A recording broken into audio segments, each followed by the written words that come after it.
علیکم ورحمۃ اللہ تعالی وبرکاتہ۔ آئیے حضرات، کچھ سننے اور سنانے سے پہلے آقائی نامدار مدنی مدینے کے تاجدار دونوں عالم کی مالک و مختار کی بارگاہ بے کسپنا میں جھوم جھوم کر درود پاک کا نذرانہ پیش کرو۔ پڑھے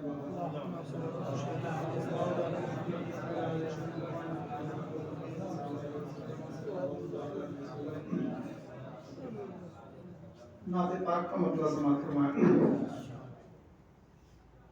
انگوٹھی لے کے آئے ہیں، نگینہ چھوڑ آئے ہیں۔ انگوٹھی لے کے آئے ہیں، نگینہ چھوڑ آئے ہیں۔ انگوٹھی لے کے آئے ہیں، نگینہ چھوڑ آئے ہیں۔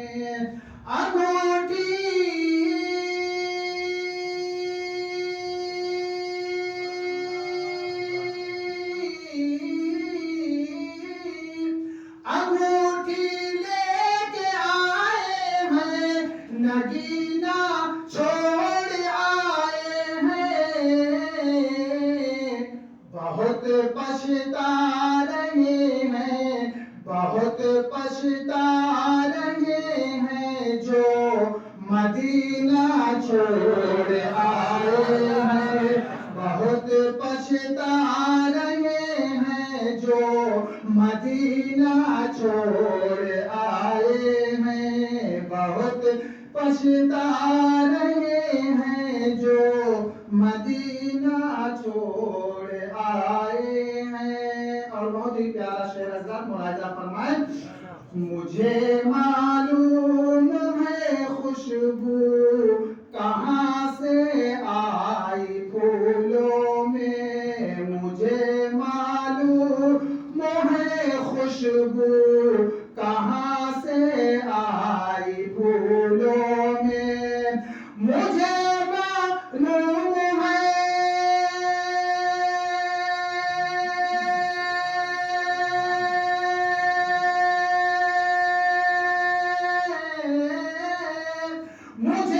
معلوم ہے خوشبو کہاں سے آئی پھولوں میں۔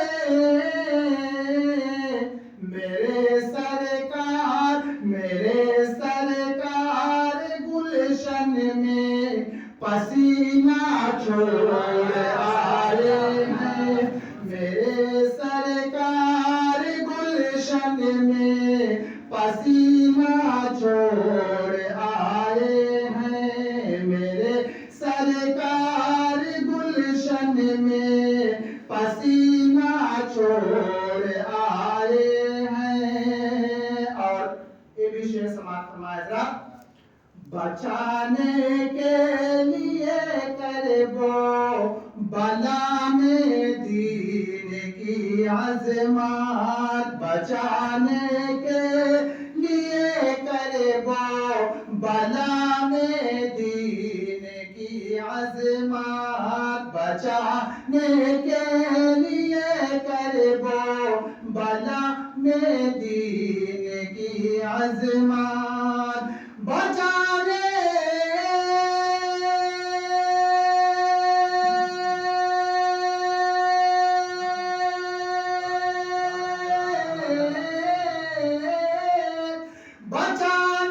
کے لیے کربو بلا میں دین کی عظمت، حسین بن علی، حسین بن علی حج کا مہینہ چھوڑ آئے ہیں۔ حسین بن علی حج کا مہینہ چھوڑ آئے ہیں۔ حسین بن علی حج کا مہینہ چھوڑ آئے ہیں۔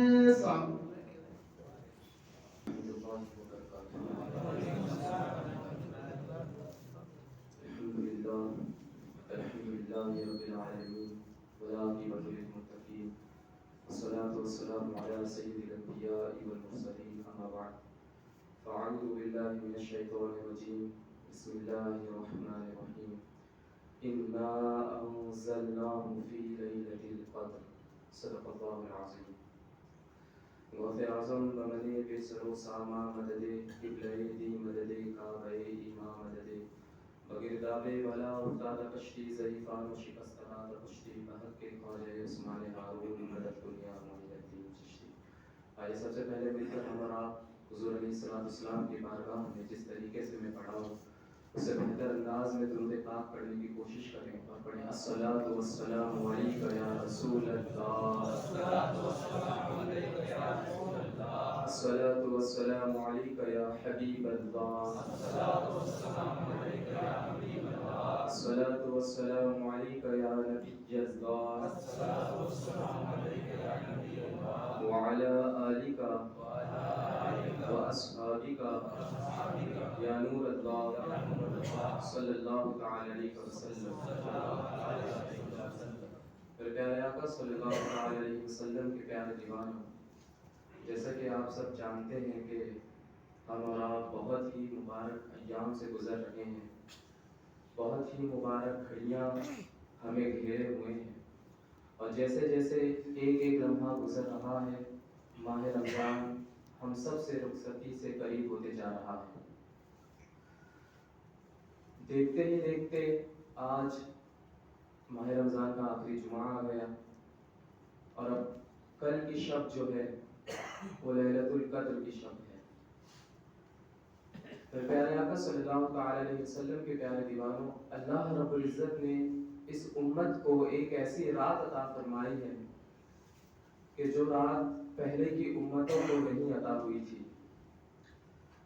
وہ رات ایسی رات ہے کہ کوئی اگر اس رات میں عبادت کر لیتا ہے تو اللہ تعالیٰ اسے 84 سال سے زیادہ عبادت کا ثواب عطا فرماتا ہے.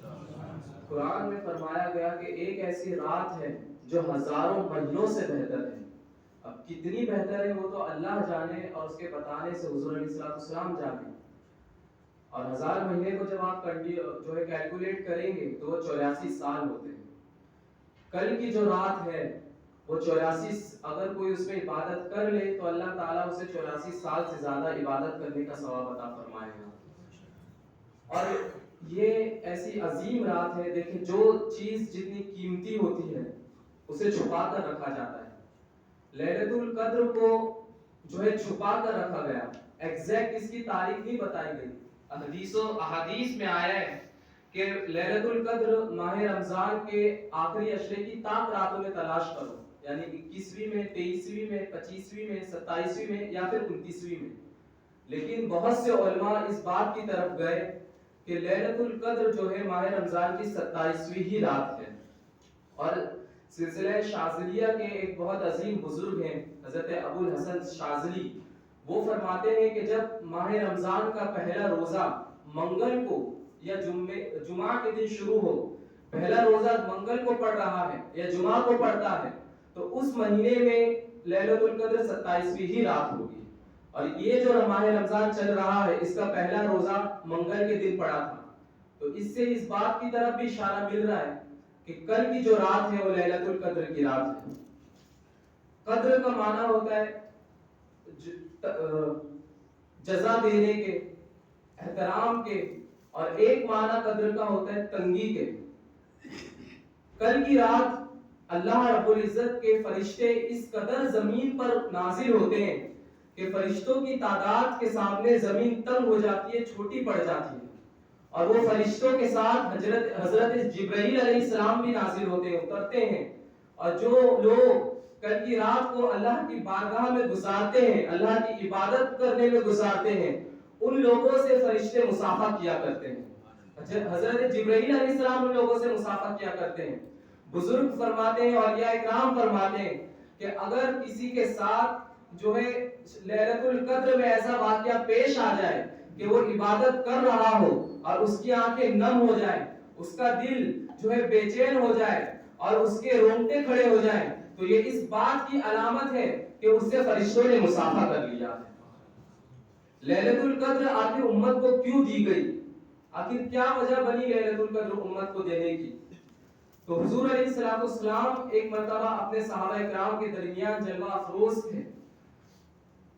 میرے پیارے آقا صلی اللہ تعالی علیہ وسلم کے پیارے دیوانوں، ابھی آپ تمام حضرات کے سامنے سے جو ہے مسجد کی جھولی جائے گی، اس میں آپ بھرپور مسجد کے لیے تعاون کریں، اس لیے کہ جو اللہ کی راہ میں دیتا ہے اللہ اس کے مال کو کبھی ضائع نہیں کرتا، اور اللہ کوئی ایک دیتا ہے تو اللہ اس کے بدلے میں اسے 70 عطا فرماتا ہے. اور جو ہے کل لیلۃ القدر ہے اور حفاظ کرام کو بھی جو ہے ہمیں نذرانہ پیش کرنا ہے، تو آپ تراویح کا چندہ بھی خوب دیں. بس ہاں باہر تراویح کے لیے بھی کھڑے ہیں تو انہیں آپ تراویح کا چندہ بھی دے دیں، اس لیے اور یہ بتا کر دیں کہ یہ میری اتنی رقم تراویح کی ہے اور اتنی رقم مسجد کے چندے کی ہے، تاکہ بھی جب رقم ملے تو اس میں کنفیوژن نہ ہو، جو رقم جس کے لیے آئی ہے وہ رقم اسے دینی چاہیے مسجد کے لیے. اللہ کی ہم ابھی کچھ دنوں پہلے مولا کائنات کی شب وصال گزری. مولا کائنات کی یہ شان تھی کہ جو بھی آپ سے سوال کرتا آپ اسے کبھی نہ نہیں بولتے، ہمیشہ اسے عطا کرتے. تو ہم تو علی کے چاہنے والے ہیں، آپ سے جو ہے اللہ کے گھر کے لیے مانگا جا رہا ہے، آپ اللہ کے گھر میں خوب خوب تعاون کریں. آپ سب جانتے ہیں ماہ رمضان المبارک کا مہینہ چل رہا ہے، اس میں مسجد کے اخراجات بھی بہت زیادہ ہو جاتے ہیں، تو آپ اس بات کا لحاظ رکھیں. درود پاک پڑھیں.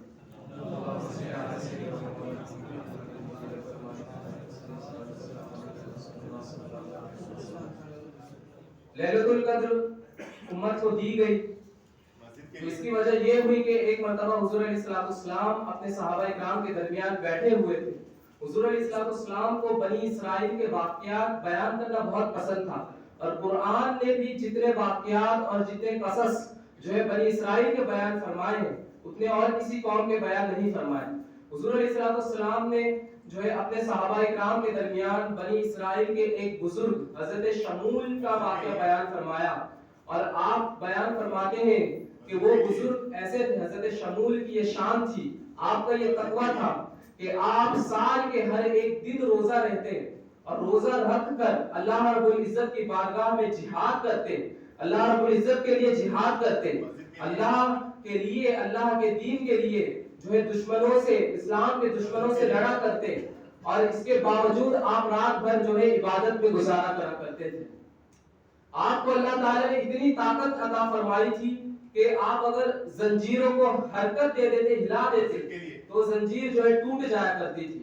اور آج تک کوئی ایسا پیدا نہیں ہوا تھا اس دن تک کہ جو حضرت شمول کو شکست دے سکے. ہر کوئی حضرت شمول سے ہار جایا کرتا تھا. دشمنوں نے بہت کوشش کر لی کہ انہیں کیسے ہرائیں، لیکن کوئی بھی انہیں ہرا نہیں سکا. پھر دشمنوں نے یہ ترتیب سوچی کہ کچھ ایسا کیا جائے کہ جس سے ان کے اپنے ہی ان کو ہرائے. پھر دشمنوں نے یہ دیکھا کہ کون ان کے زیادہ قریب ہے، کون ہے جس پہ زیادہ بھروسہ کرتے ہیں. جب انہوں نے اس بات پر غور کیا، اس بات پر فکر کی، تو انہیں معلوم ہوا کہ ان کی بیوی جو ہے وہ ان سے زیادہ قریب ہے. جتنی قریب ان سے ان کی بیوی ہے اتنا قریب اور کوئی نہیں. تو ان کی بیوی کو جو ہے لالچ دیا جائے تاکہ ان کی بیوی کو ہم ان کے خلاف استعمال کر سکیں. دشمنوں نے ان کی بیوی کو جو ہے دنیا کی لالچ دی، مال کی لالچ دی، اور ان کی بیوی جو ہے دشمنوں کے فریب میں آ گئی اور دشمنوں کی بات اس نے مان لی. اب جو ہے دیکھیں، دنیا میں رہنا الگ بات ہے، لیکن دنیا کو اپنے اندر رکھنا یہ الگ بات ہے. امام غزالی اس بات کو یوں سمجھاتے ہیں کہ جب تک کشتی سمندر کے اوپر ہے تب تک سمندر کا پانی کشتی کے لیے فائدہ مند ہے، لیکن جیسے ہی سمندر کا پانی کشتی کے اندر آنا شروع ہو جاتا ہے تو کشتی کو اپنے اوپر تیرنے نہیں دیتا بلکہ اندر ڈبو لیتا ہے. یہ دنیا بھی ایسی ہے، جس دن دنیا کی محبت ہمارے دل کے اندر بس گئی اس دن سے ہماری ہلاکت شروع ہو گئی. اس عورت نے چند پیسوں کے لیے اپنے شوہر کو دشمنوں کے حوالے کرنے کے لیے راضی ہو گئی، اور پھر ایک دن یہ حضرت شمول رات میں سو رہے تھے، بہت کم وقت کے لیے سویا کرتے تھے. جب آپ سو کے اٹھے تو آپ کیا دیکھتے کہ آپ جو ہے رسیوں میں جکڑے ہوئے ہیں. آپ نے ذرا سی حرکت دی، رسیاں ٹوٹ گئی. آپ نے اپنی بیوی سے پوچھا یہ کیا ہے، بس یہ واقعہ بتا کر میں اپنی گفتگو تمام کروں. کہ آپ نے اپنی بیوی سے پوچھا یہ کیا کیا آپ نے، تو کہتی ہے میں تو آپ کی طاقت کو آزما رہی تھی، میں آپ کی قوت کو دیکھ رہی تھی کہ آپ کتنی طاقت والے ہیں، آپ کتنی قوت والے ہیں. اس دن آپ نے کچھ نہیں کہا. کچھ دنوں کے بعد ان کی بیوی نے ان کو زنجیروں میں جکڑا جب وہ سو رہے تھے. پھر جب آپ کی آنکھ کھلی, آپ نے حرکت دی, زنجیریں پھر سے ٹوٹ گئی. پھر سے آپ نے پوچھا یہ کیا کیا آپ نے, کیوں آپ مجھے جکڑ رہی ہیں؟ تو بس وہ یہی بہانہ ڈالتی کہ میں تو آپ کی طاقت کو دیکھنا چاہتی ہوں کہ آپ کتنے طاقتور ہیں, اس کے علاوہ میرا اور کوئی مقصد نہیں. اللہ والے جو ہے وہ بہت بھولے ہوتے ہیں. ایک دن ان کے منہ سے نکل گیا کہ آپ کسی بھی چیز سے مجھے جکڑ دیں, میں ہر ایک چیز کو توڑ دوں گا مگر میرے بال. اس دور میں جو ہے ان کے بال بہت زیادہ بڑے تھے. تو پھر جب اس نے سن لیا کہ ان کے بالوں کو یہ نہیں توڑ پائیں گے, تو جب وہ دوسرے دن سوئے تو ان کی بیوی نے ان کے بالوں سے ہی ان کو باندھ دیا. اب جب وہ اٹھے, انہوں نے بہت کوشش کی لیکن وہ اپنے بالوں سے نہیں توڑ پائے, اور اس نے دشمنوں کو بلایا اور دشمنوں کے حوالے ان کو کر دیا. پھر دشمنوں نے آپ کی ناک کو کاٹ لیا, آپ کی ہونٹوں کو کاٹا, آپ کے کانوں کو کاٹا اور آپ پر ظلم ڈھایا. پھر آپ نے اللہ رب العزت کی بارگاہ میں یہ دعا کی کہ مولا مجھے ان سے نجات عطا فرما. اللہ نے انہیں نجات عطا فرمائی اور وہ چھت ان دشمنوں کے اوپر گر گئی اور وہ ادھر ہی ہلاک ہو گئے. یہ واقعہ جب حضور علیہ السلام نے اپنے صحابہ اکرام کے درمیان فرمایا تو صحابہ اکرام کو بہت رشک ہوا کہ ان کی تو 84 سال کی عمر تھی. وہ 84 سال کی عمر پا کر انہوں نے اتنی اچھی عبادتیں کی, لیکن ہماری تو عمر اتنی لمبی نہیں ہے. اس امت کی عمر طبعی عمر زیادہ سے زیادہ 60 سال یا 70 سال ہے. اگر کوئی سے زیادہ جی رہا ہے تو وہ منافع میں. تو صحابہ کرام کو اسی بات پر رشک ہوا کہ اللہ نے تو ہمیں اتنی لمبی عمر دی نہیں ہے, ہم اتنے بڑے مرتبے پر کیسے پہنچ پائیں گے, ہم ان کی عبادت کو کیسے کر پائیں گے. تو حضور علیہ السلام کا جیسے دیکھا, حضور علیہ السلام نے جیسے دیکھا کہ میرے صحابہ رشک کر رہے ہیں, آپ کا سر اقدس جھکتا ہے اور حضرت جبرائیل علیہ السلام سورہ قدر جو ہے لے کر نازل ہوتے ہیں اور فرماتے ہیں کہ محبوب آپ گھبرائے نہیں, آپ فکر نہ کریں. حضرت شمول کی جو ہے 84 سال عمر تھی, لیکن اللہ رب العزت نے آپ کی امت کو ایک ایسی رات دے دی ہے کہ اگر آپ کی امت اس رات میں عبادت کر لے تو اللہ تعالیٰ انہیں 84 سال کی جو ہے عبادت کا ثواب عطا فرمائے گا. بس یہ مختصر کی گفتگو تھی. آپ تمام اعزاز سے یہ گزارش ہے کہ کل کی رات کو ضائع نہ کریں, اللہ کے گھر میں آئیں, اللہ کے گھر جو ہے عبادت کریں اور بالخصوص فلسطین کے مسلمانوں کے لیے دعا کریں. السلام علیکم ورحمۃ اللہ.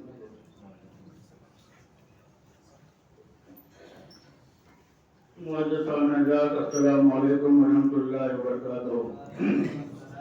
الحمد للہ نحمده ونستعینه ونستغفره ونؤمن به ونتوکل علیہ ونعوذ باللہ من شرور انفسنا ومن سیئات اعمالنا من يهده الله فلا مضل له ومن يضلل فلا هادي له ونشهد ان لا اله الا الله وحده لا شريك له ونشهد ان سيدنا مولانا محمدا عبده ورسوله اما بعد فاعوذ بالله من الشيطان الرجيم بسم الله الرحمن الرحيم ومن شهد منكم الشهر فليصم صدق الله المولانا العظيم ونحن على ذلك من الشاهدين والشاكرين فالحمد لله رب العالمين.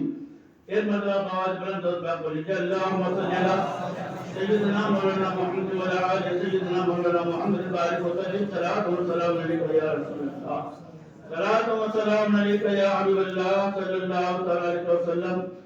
اللہ کے گرامی, یہ مہان مقدس رمضان مبارک بہت تیزی سے گزر رہا ہے اور چند دن کے بعد یہ مہینہ ہم اور آپ سے رخصت ہو جائے گا. اس مہینے کا ہم نے روزہ رکھا, آپ نے روزہ رکھا. اللہ تبارک تعالیٰ اس مہینے کے ایک ایک روزے کو اپنی بارگاہ میں قبول فرما لے, کیونکہ روزہ فرض ہے, ارکان اسلام میں شامل ہے. یعنی نماز, حج, زکات, روزہ, یہ سب سارے ارکان اسلام ہیں, یہ فرائض میں سے ہے. آج کے وقت میں, آج کے ڈیٹ میں کتنے ایسے نالائق لوگ ہیں, اچھی خاصی طاقت ہے, بیمار بھی نہیں ہے, صحت یاب بھی ہے, سب کچھ ہے, اس کے باوجود بھی بنا کے کھاتے ہیں. اور میں اندھے کی بات نہیں کر رہا ہوں, میں اپنی آنکھوں دیکھی بات کر رہا ہوں.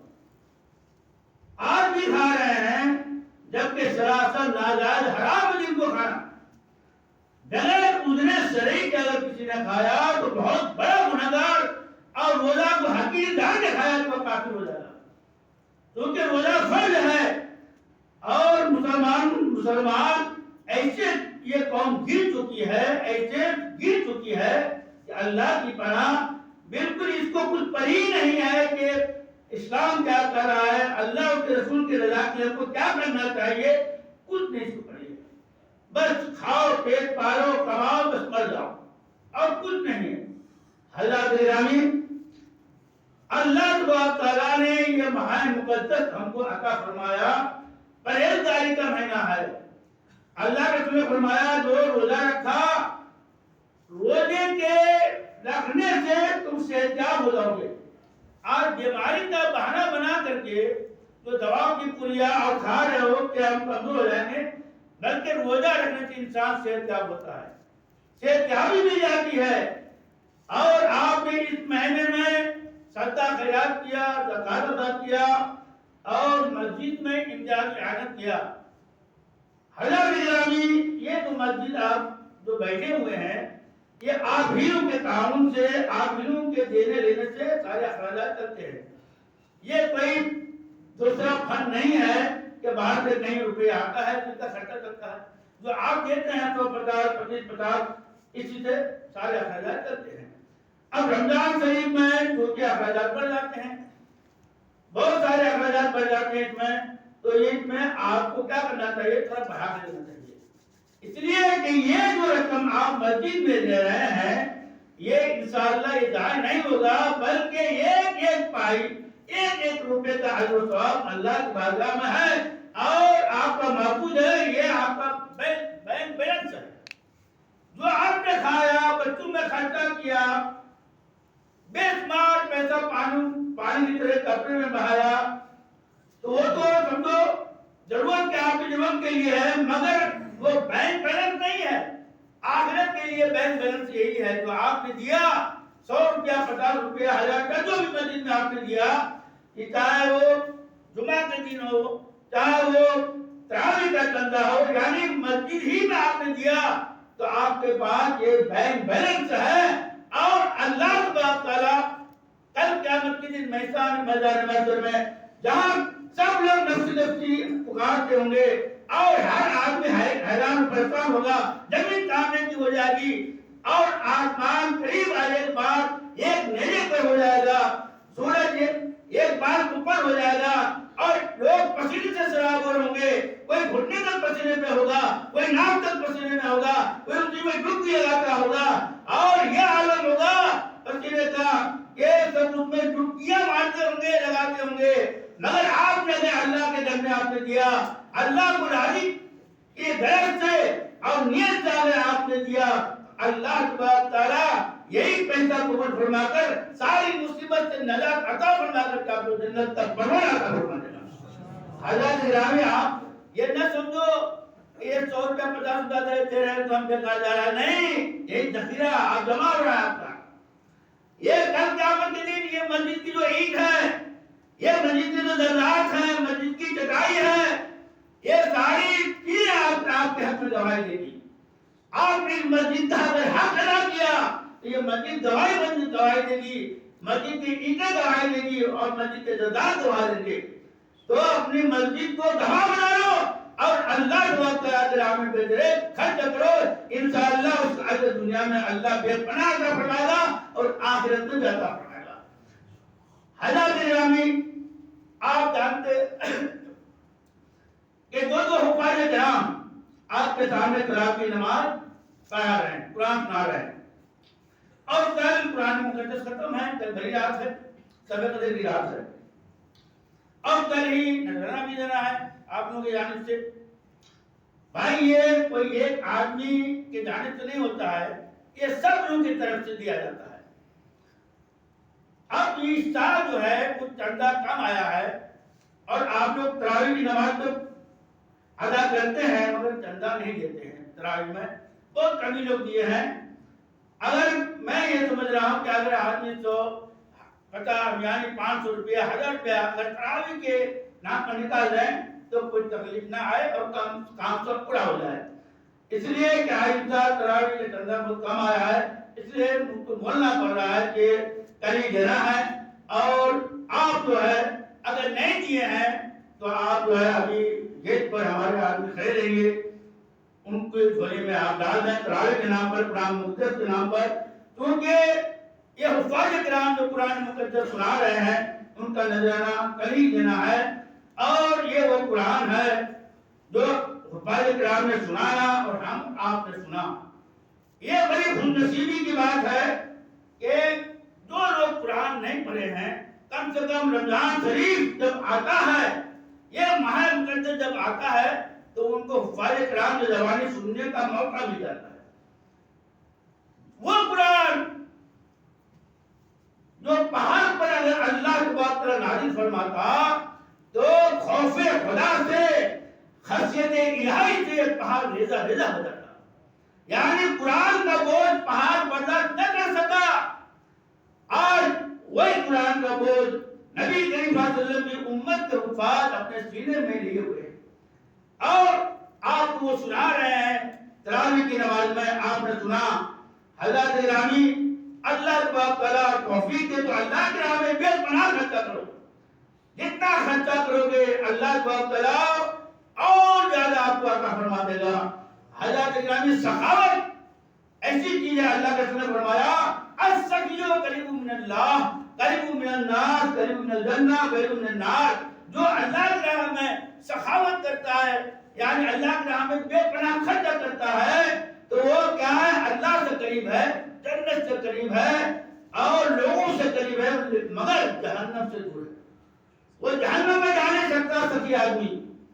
اور اگر آپ نے بخارت سے کام لیا تو اللہ کے رسول فرماتے ہیں کہ وہ جنت سے بھی دور ہے، اللہ سے بھی دور ہے، لوگوں سے بھی دور ہے، مگر جہنم سے قریب ہے۔ اس لیے اللہ نے دیا ہے تو بے پناہ اللہ کے راہ میں خرچہ کرو اور بخارت مت کرو۔ اللہ کے رسول صلی اللہ علیہ وسلم کے گھرانے سے سخاوت کا جو پروانہ ہم اور آپ کو ملا، وہ مقدس گھرانہ جو خود بھوکے رہتے تھے اوروں کو کھلاتے تھے، جو خود بھوکے رہتے تھے اوروں کو کھلاتے تھے، کیسے صابر تھے محمد کے گھرانے والے۔ آپ نے بار بار سنا ہوگا سورہ دہر کے وہ متون جو قرآن مقدس میں آیا ہے، اور قیامت کی صبح تک مسلمان سورہ دہر تلاوت کرتے رہیں گے اور بار بار واقعہ کو دہراتے رہیں گے اور اپنے اندر ایمانی حرارت، ایمانی جوش و جذبہ اپنے اندر پیدا کرتے رہیں گے۔ آپ نے سنا ہوگا کہ حضرت خاتون جنت لاڈلی نبی کریم صلی اللہ علیہ وسلم کی پیاری چہتی بیٹی حضرت خاتون فاطمہ رضی اللہ تعالی عنہا جب امام حسن حسین بیمار ہو گئے تو منت مان لی، یا اللہ اگر میرے حسنین کریمین اگر صحتیاب ہو جائیں گے، اچھے ہو جائیں گے، تو ہم 3 روزے رکھیں گے ہم لوگ۔ حضرت گرامی امام حسن حسین صحتیاب ہو گئے، اچھے ہو گئے۔ اب کیا تھا؟ حضرت خاتون جنت رضی اللہ تعالی عنہا نے روزے کی نیت کر لی، اور جب خاتون جنت نے روزے کی نیت کر لی تو مولا کائنات مشکل کشا رضی اللہ تعالی عنہ نے بھی روزے کی نیت کر لی۔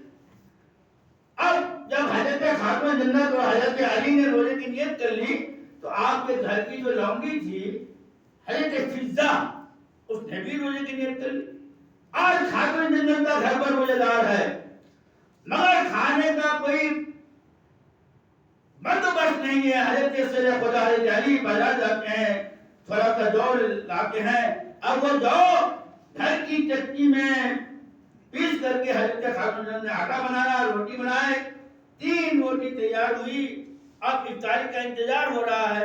حضرت گرامی آپ اور ہم محسوس کر سکتے ہیں کہ صبح صادق سے لے کر غروب آفتاب تک کھانے اور پینے اور جماعت سے دور جانے کا نام روزہ ہے، اور جب صبح صادق سے لے کر غروب آفتاب تک ہونے پر ہوتا ہے، ہم اور آپ افطاری لے کر بیٹھتے ہیں، کتنی خوشی محسوس ہوتی ہے۔ یہ خوشی ہوتی ہے کہ اب ہم کو کھانا ہے، افطاری کرنا ہے، مگر حضرت علی، حضرت فاطمہ اور فضہ کے سامنے جب روٹی آئی، بن کے تیار ہوئی، تو ایک مسکین نے صدا لگا دیا کہ میں مسکین ہوں، بھوکے سے ہوں، ہم کو کچھ عطا کر دیا جائے۔ حضرت گرامی نبی کا گھرانہ وہ گھرانہ ہے تو جو خود بھی بھوکے رہیں اور دوسروں کو عطا کرتے ہیں۔ آپ روزے رکھنے کے باوجود بھی حضرت خاتون جنت نے اپنے سامنے کی روٹی اٹھا کر کے مسکین کو دے دیا، اور جب حضرت خاتون جنت نے دیا تو حضرت علی نے بھی دے دیا، حضرت ان کی لونڈی فضا نے بھی دے دیا، پانی سے افطاری آپ نے کر لیا، تینوں آدمی نے پانی سے افطاری کیا، سحری کا وقت ہوا تو پانی سے سحری کر لیا۔ دوسرے دن بھی گزرا اور جب افطاری کا وقت قریب آیا، حضرت علی بازار گئے، تھوڑا سا جوڑ آئے، حضرت خاتون جنت نے اپنی چکی میں جو پیس کر روٹی تیار کی، اتنے میں پھر ایک سائل آیا اور صدا لگا دیا کہ میں قیدی ہوں، میں بھوکے سے ہوں، کئی دن کا فاقہ ہوں، مجھ کو عطا کر دیا جائے۔ حضرت خاتون جنت نے جب صدا سنی، اپنے سامنے کی روٹی اٹھا کے دے دی، حضرت علی نے دے دیا، حضرت فضا نے بھی دے دیا، پھر پانی سے افطاری، سحری کا وقت ہوا تو پھر پانی سے، اب دو روزہ تو ختم ہو گیا، اب تیسرا روزہ جب آیا تو حضرت علی رضی اللہ عنہ پھر بازار جاتے ہیں، تھوڑا سا جوڑ آتے ہیں اور پھر روٹی تیار ہوتی ہے تو پھر ایک سائل نے صدا لگا دیا، میں یتیم ہوں، میں یتیم ہوں اور بھاگے سے ہوں، بھوکے سے ہوں۔ حضرت خاتون جنت نے پھر اپنے سامنے کی روٹی اٹھا کے دے دیا، حضرت علی نے بھی دے دیا۔ حضرت گرامی یہ واقعہ تو مدینہ منورہ میں پیش آیا، مگر عرش اعظم میں تہلکہ مچ گیا، فرشتوں میں تہلکہ مچ گیا اور اللہ تبارک تعالیٰ نے فوراً قرآن مقدس کی آیت نازل فرما دیا، وَيَجْعَلُ اللَّهُ عَلَىٰ حُبِّهِ مِسْكِينًا وَيَتِيمًا وَأَسِيرًا، جو ان کی محبت میں، یعنی دکھانے کے لیے نہیں بلکہ اللہ کی محبت میں، جو یتیم کو، جو مسکین کو اور جو قیدی کو کھانا کھلاتے ہیں، یہ اور اللہ کو راضی کرنے کے لیے۔ حضرت گرامی آج ہمارا یہ حال ہے کہ ہم دیتے ہیں تو ڈھول پیٹ کے دیتے ہیں، سخاوت کرتے ہیں تو ڈھول پیٹ کے کرتے ہیں، بلکہ نہیں، ارے سخاوت کرو، ایک ہاتھ دے دو تو دوسرے ہاتھ کو خبر نہ ہو، یہی اللہ کو پسند ہے، یہی اللہ پسند ہے اللہ کو۔ اللہ کی راہ میں خرچہ کرو، بے دریغ خرچہ کرو، اللہ نے دیا ہے تو دو اللہ کی راہ میں، مسجد میں دو، مدرسے میں دو، یتیم کو دو اور سائل کو دو، غریب کو دو، سب کو عطا کرو اللہ کو تعالیٰ۔